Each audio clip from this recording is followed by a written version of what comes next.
News. Now we're going to jump in and take your previously emailed questions. And if anybody wants to get an emailed question on the show, all you have to do is send me an email at GottaLoveThemMovies@gmail.com. It's very simple. It's a 24-hour service because you know why? It's email. So just go ahead and send me an email. If you want to be a guest on the show, let me know at GottaLoveThemMovies@gmail.com. Send me an email. Let me know what's on your mind. What topics or questions do you guys want to talk about? We will get your topics and questions right here on the show, and we will make them a main topic. And hey, who knows? Maybe you can join me, and we'll start chit-chatting about all things movies and movie news. Anyway, guys, now it's time to open up the Gotta Love Them Movies mailbag.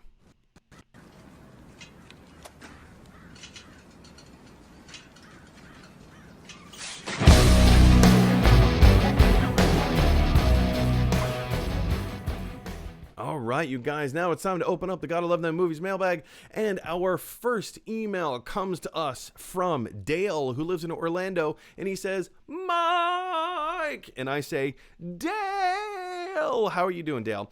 Dale says, Jamie Foxx's Electro from The Amazing Spider-Man 2 is going to be the villain in the upcoming Spider-Man 3 MCU film. Exclamation mark, exclamation mark, exclamation mark. Does this confirm a multiverse? And will we be seeing Andrew Garfield and Tobey Maguire in the film? I mean, we already got J. Jonah. That is true. We did already get J. Jonah Jameson.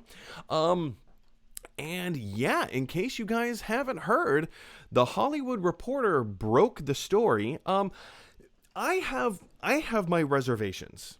Not about Jamie Foxx being in the MCU, but possibly about Jamie Foxx playing Electro. Now, as the article is written in the Hollywood Reporter, and keep in mind, they were the ones that broke the news. Additionally, keep in mind, the Hollywood Reporter is not some junky third-party, movie blog, chit-chat, blah, blah, blah. Not it. The Hollywood Reporter is not Gotta Love Them Movies. They are an actual legit reporting network, station, news outlet. They are one of the major trades. If it's in Variety, if it's in Hollywood Reporter, if it's in Deadline, you can pretty much take it to the bank. You can trust and rely on their information. And what they are saying in this article is that not only is Jamie Foxx coming back, right here, they say, let's highlight this real quick. Jamie Foxx, who played classic Spidey villain Electro in the Andrew Garfield starring The Amazing Spider-Man 2, is in final talks to reprise the role for the latest Spider-Man installment starring Tom Holland and being made by Marvel Studios and Sony Pictures. So he's in final talks. What does being in final talks mean? Well, it basically means they've come to an agreement. Jamie Foxx and the studio, they've come to an agreement. He's gonna do it. Now it's just a matter of, well, how much are you gonna pay me? Well, we don't want to pay that much. Well, I deserve more. It's pretty much a done deal is what final talks means. But when it comes to actually Jamie Foxx actually playing Electro, this is my hesitation. The news report, the article, it doesn't exactly say where they got their sources from. Not that, these types of articles ever say where they got their sources from. So it's probably a safe bet that he's going to play Electro. Even Jamie Foxx came out, he posted a Twitter post about this yesterday? 2 days ago, something like that. It has since been retracted. The post has since been taken down, but he said something to the effect of like, I'm back. And this time I'm not going to be wearing a blue costume, or this time I won't be blue. Something like that. It was a little vague. It was definitely vague posting. It was definitely alluding to the fact that he was playing Electro. My argument is that, okay, yeah, he's probably going to do a brand new incarnation, a brand new iteration of Electro. But is he? I don't know. Todd, you've had a chance to see this particular news. What do you think of it? Do you think he's playing Electro? And do you think that this opens up the multiverse? it's a great question, and thank you, Dale, for bringing it up. I personally would love to see that iteration come back, if only to explain exactly how falling into a vat of eels fixes a gap in the teeth. I would, if they could screenwrite that into Spider-Man 3. It's been at the back of my brain. But no, I think that I think you're right. If he is coming back and playing Electro, it's going to be a new iteration of the same character, similar to what they did with J.K. Simmons as J. Jonah. The Daily Bugle is now no longer a newspaper; it's a video blog news something like that. outlet. So I think that they're homaging the Sony Pictures Spider-Man and Amazing Spider-Man films. I could see that. But I think it would be really lazy just to bring him back as the exact same guy, unless, to Dale's point, they're doing that to introduce that, listen, that version of that character exists in the multiverse over here. So he's not part of Tom Holland's world, but he's still out there.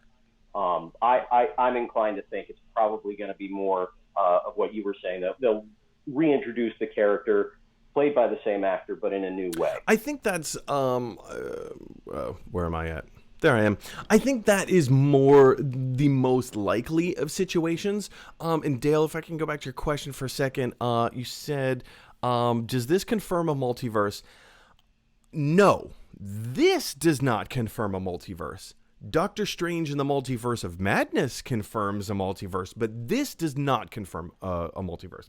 But the second part of your question is, will we be seeing Andrew Garfield and Tobey Maguire in the film? I mean, we already got J. Jonah Jameson. That is correct. We already got J. Jonah. I don't see, like I said, I don't see this as confirmation of a multiverse. And I don't think, I mean, this has been heavily speculated. This has been heavily speculated for a very long time that Marvel has been in the works of a multiverse. And of course, when they announced Doctor Strange in the Multiverse of Madness, everyone's like, oh, well, we're definitely going to get Tobey Maguire and Andrew Garfield. And, well, I mean, hang on a second, pump your hate brakes, Thanos. I feel that if they are going to do it, the MCU, Marvel, they're smart enough that they're not going to do it just for a gag. It's not going to be the Crisis on Infinite Earths crossover where they pump in Ezra Miller as the Flash just to see here we've got the multiverse and we can just introduce anybody. It's not going to be kitschy. If they do introduce them, it's not going to be kitschy. It's going to be because of the story. Let's go back to Joss Whedon when he was doing Age of Ultron. They definitely wanted to have Hulk and Iron Man in the Hulkbuster suit fight. Like, this was something that they had been planning. They wanted this to happen, but he was not about to shoehorn it in. He said, if we do it, and he wanted to do it, but he said, if we do it, it needs to make sense to the story. We can't just have the thing and then write a story around it to make it happen.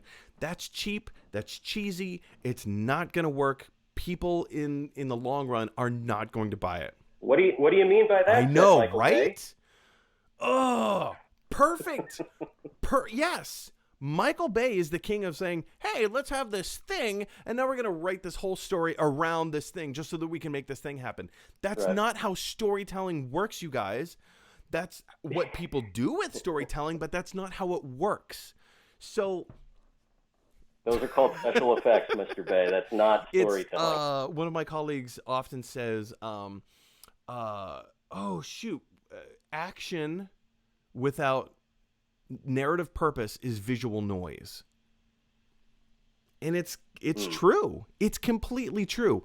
All of the Michael Bay everythings, unless there's narrative purpose behind it, it doesn't matter. It doesn't matter.